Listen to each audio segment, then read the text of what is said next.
basically AVN. If you see what is AVN, is vascular necrosis, also known as bone necrosis.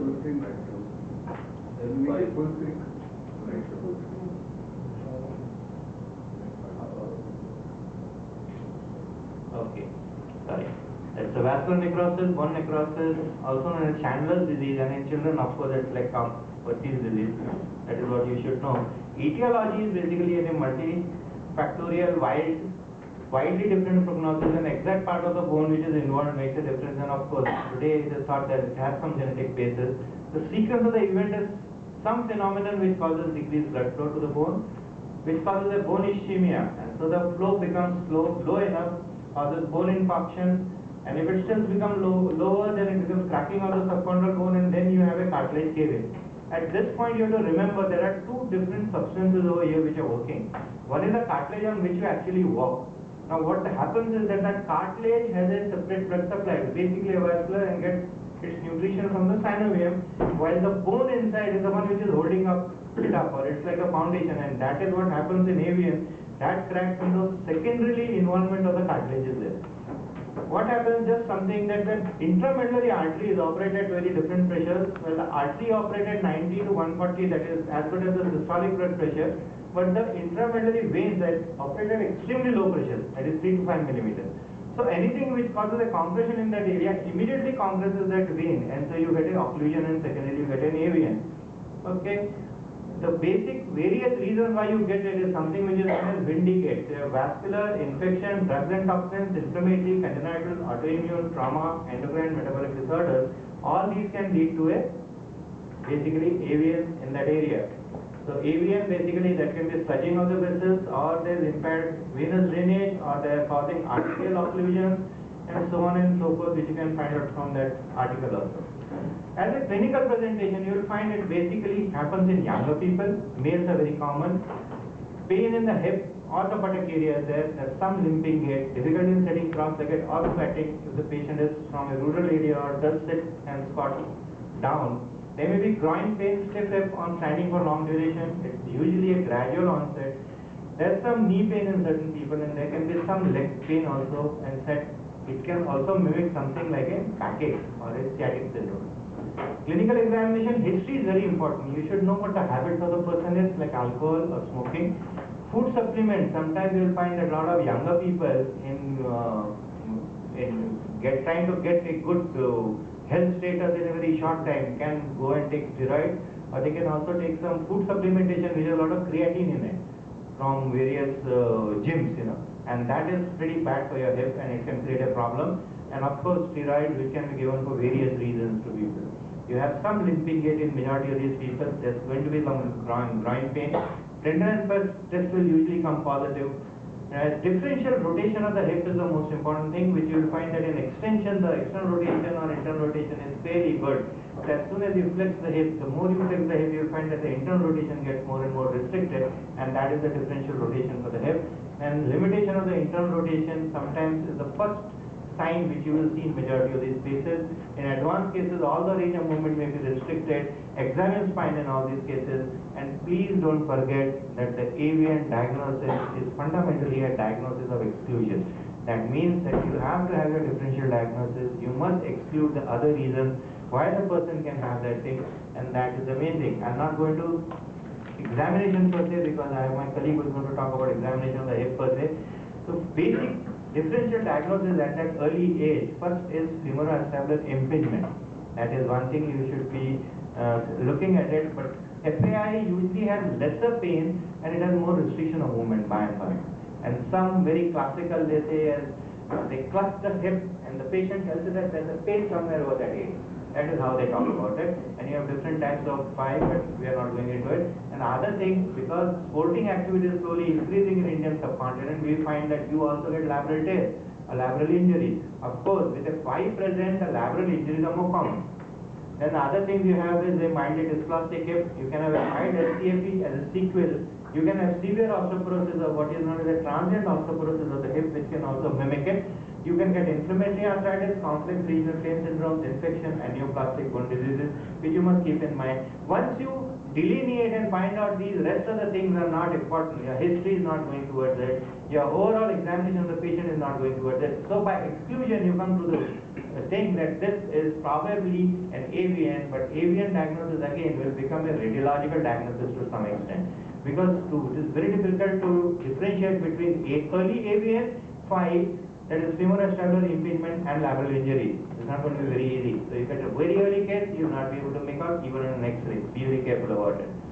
Steroids, of course, a lot of people ask what happens with steroids. It is said that more than 2 grams of steroids or its equivalent for a period of 2 to 3 months, that is what is required to steroids to give you an effect and give you an AVN. So less than that, probably if you have just had some steroids for a few days or few weeks, is not sufficient. So you can't say that because he had some steroids at some time, he was for Bell's palsy for 2 weeks or so, that led to AVN. That is not acceptable.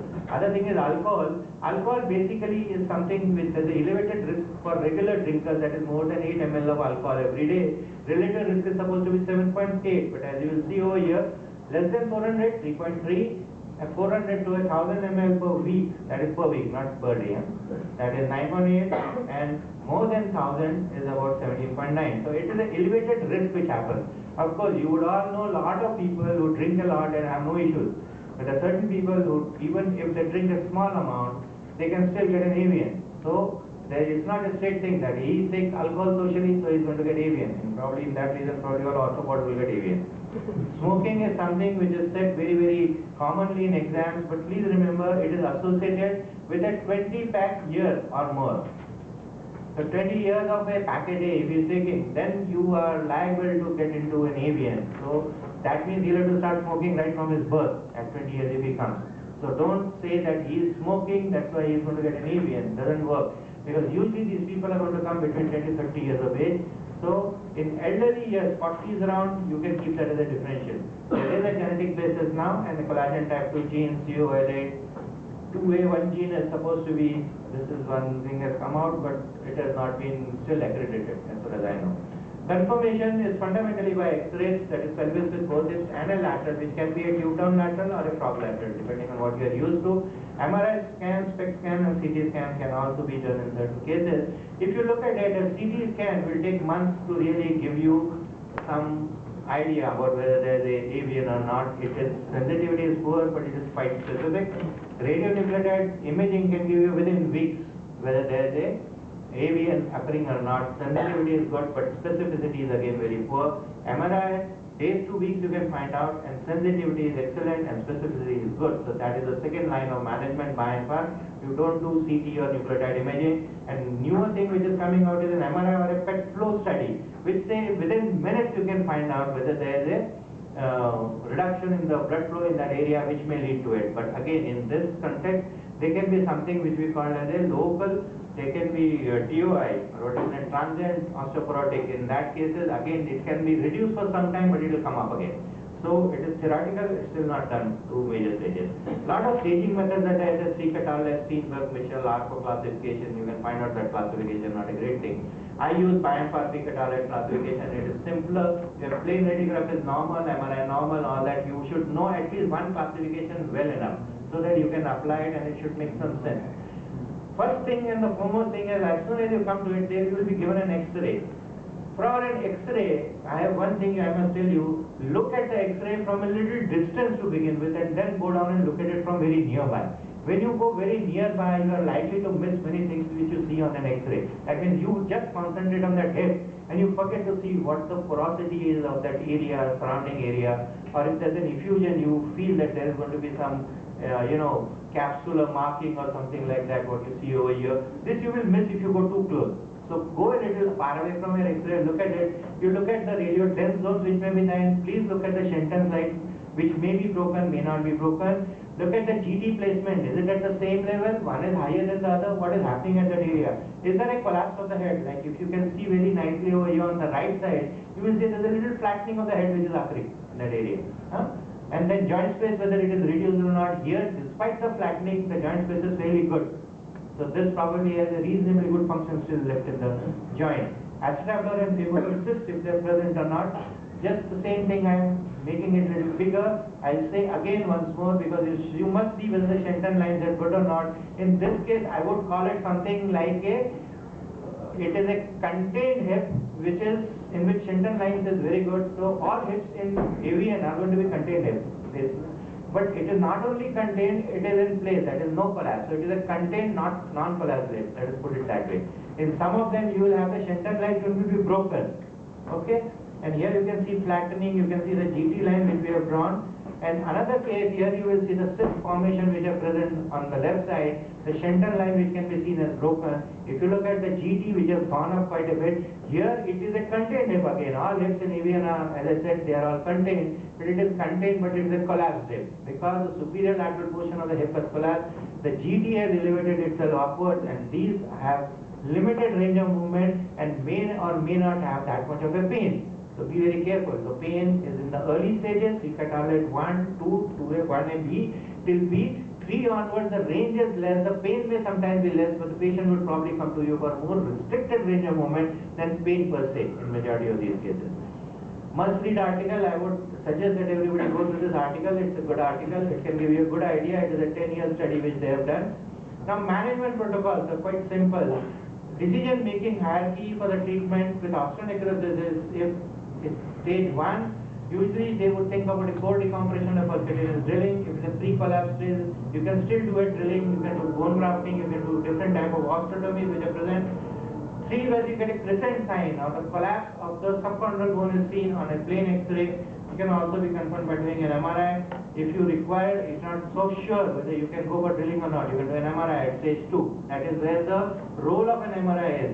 If you see a badly degenerated hip, and some people say that now what will you do? After seeing the X-ray, they say I'll do an MRI. What do you need an MRI for? It has no role in your further management protocol. So don't say about an investigation protocol which is not going to add value to your management protocol. It doesn't make any sense. So its present time is still subchondral collapses. Some people would go for bone grafting, some go for hemi-replacement, and some go for total arthroplasty. And of course, if it is totally destroyed, then total joint replacement probably becomes the answer. The other recommendation for osteonecrosis, please find a lipid lowering agent. Now this I is something, look at it, it is insufficient evidence whether this should be continued or not. So lipid lowering agent, not a great idea. Anticoagulant doesn't work in majority of the cases. In this study, they have shown that bisphosphonate also probably is not good. For a simple reason, there is no randomized controlled trial for a long number of time. So that is the reason why they said that bisphosphonate may or may not work. Shockwave therapy doesn't work. Hyperbaric oxygen, pulse electromagnetic waves doesn't work. Operative, core decompression in early stages, yes, it has a good evidence, but there's a level 1 study. So that works in early stages. Osteotomy is B, that is a fair evidence, in good hands, probably if you are used to it, it works in certain cases. Non-vascularized bone grafting also is average, it's good, you can do it in certain cases. Vascularized bone grafting again has shown good results in competent hands. Again, multipotential stem cell is I again. That is not sufficient evidence to say that it works. Maybe today it doesn't, maybe in time it will come up, but in today's time we should not be talking about it. Other thing is putting cement in that particular area, it doesn't work. But there are companies which will tell you that they can put in things like which are bioabsorbable cements inside, and it protects the cartilage, because we talked that there are two things. One is collapse of the inner structure, and secondarily the collapse of the cartilage. So the basic idea is to allow the cartilage to stay in its place so that it is good and it is healthy and allows the patient to function fairly well. And limited femoral resurfacing, it is fairly good in limited number of cases. Another thing is non-operative, non-weight bearing. So what is the recommendation against this is A. There is a good evidence to say that non-weight bearing doesn't function very well in these people. So there is no point in telling the patient that you go non-weight bearing by using a walker or something. Of course, when the patient has a lot of pain, he can use any assistance of any kind, and he can offload his hip to some time. But that is all. Afterwards, he should start doing exercise again. Restricted weight bearing, of course, is again A. There is no good evidence to say it should be used, so it should not be used. As soon as possible, you should allow them weight bearing. That is what is done. Operative again for decompression, late stage, you say it's a bad idea, it doesn't work. Once the collapse has set in, a lot of people, I have seen some cases where they have done core decompression, doesn't really work. Bipolar arthroplasty again has a fair evidence. Some people find it very good, some people say that it still doesn't work. So you can take your own call. And rotational osteotomy in today's time is a good evidence that it should not be recommended. Now, today's time we are talking about hip preservation. So you have pharmacology where still we are using bisphosphonate, NSAIDs basically to tide over the time when the patient has a lot of pain. That should be given, and it's a good idea to give it, but give it for short period, not more than 2 weeks of time. Draining surgery and the cold decompression, if optica tablet before the collapse occurred, it works fairly well. The main idea is to decompress, because we talked that the vascularity in that area is such that the venous blood flow is at a low pressure. So whatever compression occurs in that area can lead, so you avoid it going into a complete ischemic stage in that area. Lifestyle alterations like sitting on the floor or sleeping on the floor, sitting cross up and squatting are usually told to the patient to avoid it. Now some may say that the patient has a fairly good range of movement, can he still do it? The main idea is to instill into the patient that aggressive activities on that hip may lead to a collapse, because that thing is maybe recovering, maybe not recovering. In that stage, if he does aggressive activity, sits down, gets up again and again, the chances that area which is involved gets inside the acetabulum, every time it creates a pain, is not a great idea for the patient to do. Endurance, strengthening and range of movement exercises should be given, and of course he should quit smoking and alcohol if he is taking that. Today, in today's time, bisphosphonate, alendronate given for 3 years to maintain its beneficial effect is a good paper in arthroplasty. I think Dr. Agarwala's paper is there, and it has shown excellent results, and we do use it. But the thing of the trick of that bisphosphonate is that if it works, bisphosphonate works, believe me, it will work within the first 2 months of you starting the bisphosphonate. If you start the bisphosphonate and you get it within 2 months, the patient starts feeling better. These are the patients you will usually salvage. In 2 months' time, if it has not worked, then by and far probably you are looking at either a decompression if it has not collapsed, or some other method. And now the biggest thing which is coming in the way of oral bisphosphonate is you are trying to give it into an area which has an extremely poor perfusion level. Now if you try to put it in that area where it is poor perfusion orally, it probably doesn't reach that area. So the next thing which has come is intraosseous injections, which can be given and which will allow the medicine to be put directly in that area. A gel needle is put inside the thing. It has to be given under OT, under anesthesia, for a simple reason: it takes quite some time. You have to fix it to a pump, and you have to give it over 15 minutes of time. You have to wait for 15 minutes so that it stays in that phase, and as soon as you finish giving it, you don't pull out the thing, otherwise everything will leak out. So let it stay there, let it get impregnated onto that bone, and then you remove it, maybe do a little range of movement for the patient and take him out. It has been showing promising results, but more studies are awaited. Other thing is joint replacement. A lot of people say joint replacement. Please remember, you are dealing with very young people.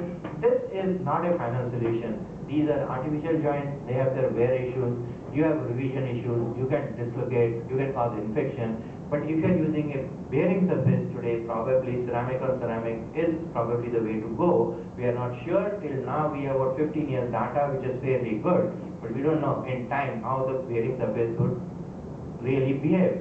The F5 data or finite element analysis which has been done, that shows that the bearing surface has a value of wear which is 0.001 mm per year. Okay, so that means it is going to take 1000 years for 1 mm wear. But this is something which is only finite element analysis. So you have a quantum of two things rubbing against each other and working out. But when you have larger heads, larger thing, the volumetric thing is something totally different. So be careful when you are talking to your patient about this. So basically in today's time, what we look at is ADL or activities of daily living. For me, it is professional commitment, family and social commitment, and social commitment of the patient.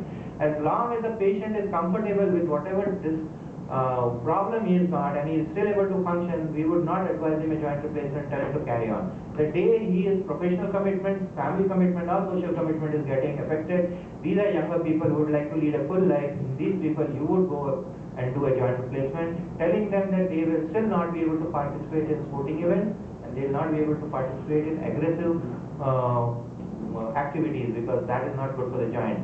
Probably at one time the only joint which gave them this thing was metal on metal, but it is out today, and today's time you will not be able to do it. Maybe in time it will come back, you will be able to do them and they can do all sort of other functions. Pain and function, they are the two things which are very important. You can have a painful joint with limitation, or you can have a painless joint with limitation. If you have to choose between the two, use a painful joint with limitation. That is the patient in which you would probably do a joint replacement. If it is painless, try to leave him alone. Thank you.